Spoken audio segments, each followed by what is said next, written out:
नमस्कार, मी उमेश चकर आणि आपण पाहतात प्रवाह नेटवर्क. प्रवाह नेटवर्क या डिजिटल मीडिया प्लॅटफॉर्ममध्ये आपल्या सर्वांचं मनपूर्वक स्वागत आहे. हिंगोली लोकसभेमध्ये जी रणधुमाळी सुरू आहे, 2024 हिंगोली लोकसभा जी निवडणूकची रणधुमाळी सुरू आहे. याच रणधुमाळीमध्ये या निवडणुकीच्या रिंगणामध्ये रस्सीके देखील पाहायला मिळते. महायुतीचे उमेदवार असेल, महाविकास आघाडीचे उमेदवार असेल, प्रचार करताना पाहायला मिळतात.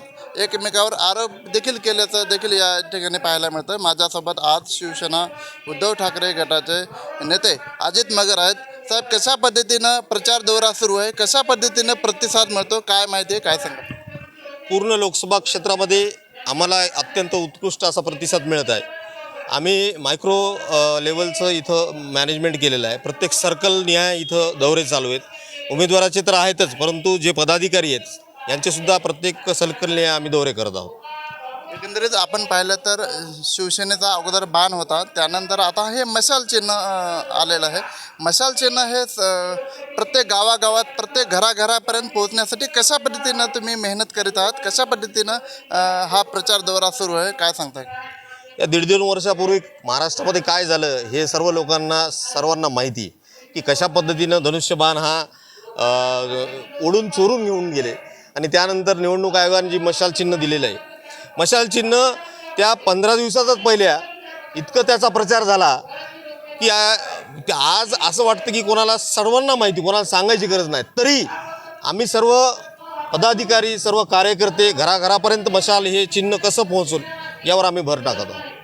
आपण ज्या मतदारसंघाचं प्रतिनिधित्व करत आहात, कळमनुरी मतदारसंघाचं, त्याच कळमनुरी मतदारसंघाचे विद्यमान आमदार संतोष बांगर हे आपल्या उमेदवारावर टीका टिप्पणी करतात, आरोप करतात. मटका आणि जुगार खेळणारे हे उमेदवार आहेत, अशा पद्धतीचे आरोप करतात. कसं बघता तुम्ही याच्याकडे? कळमनुरी विधानसभेचे आमदार, जे विद्यमान आमदार आहेत ते सर्व महाराष्ट्राला माहिती, की त्यांचे जे वक्तव्य, मारहाणीच्या घटना, या सगळ्या गोष्टी सगळ्यांना माहिती आहेत. त्यामुळं ते काय म्हणतात त्याच्यावर कोणी लक्ष देत नाही.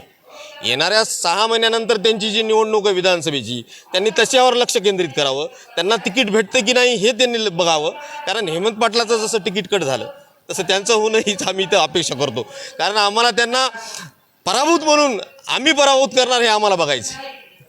एकंदरीतच आपण पाहिलं तर मागे काही दिवसापूर्वी वसमत विधानसभा मतदारसंघामध्ये संतोष बांगर यांनी एका भाषणामध्ये वक्तव्य केलं होतं, एक विधान केलं होतं, मुस्लिम समाजाचं मतदान आम्हाला पाहिजे नाही, अशा पद्धतीचं विधान केलं होतं. त्यानंतर कळमनुरी विधानसभा मतदारसंघामध्ये काही मुस्लिम समाज बांधवांनी शिंदे गटात प्रवेश केला. त्यानंतर त्या कार्यक्रमामध्ये त्यांनी सारवासारव केली होती. कसं बघता तुम्ही? शब्द नेहमी बदलताना आमदार म्हणून अशा सोशल मीडियावर टीका टिप्पणी होते, कसं बघतात?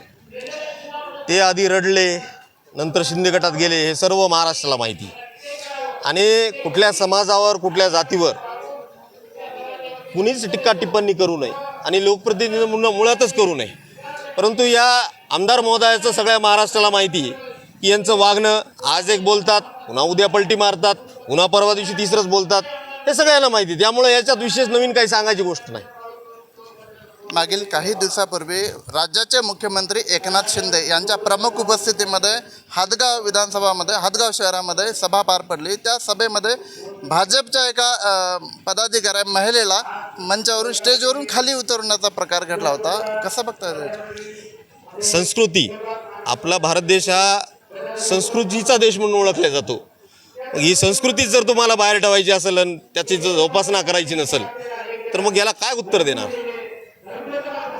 उमेदवाराचा जे काही आपण प्रचार करता त्या पद्धतीचं जे रणनीती आखता, कितीची लीड असणार आहे, कशा पद्धतीने निवडून नागेश पाटील आष्टेकर निवडून येण्यासाठी प्रयत्न करणार आहात, काय सांगाल? जेव्हापासून प्रचार सुरू झाला तेव्हापासून आम्ही प्रचारात अग्रेसर आहोत आणि वातावरण आपण बघत आहोत की प्रचंड सरकारच्या विरोधात नाराजी आहे. आणि या नाराजीचाच एक भाग म्हणून आज प्रचंड इथं सभा होत आहे. आज गोरेगावमध्ये जवळपास 9 वाजता आहेत, तरी आपण बघताय की किती मोठ्या प्रमाणावर मतदार येथे येऊन बसलेले आहेत आणि ऐकत आहेत.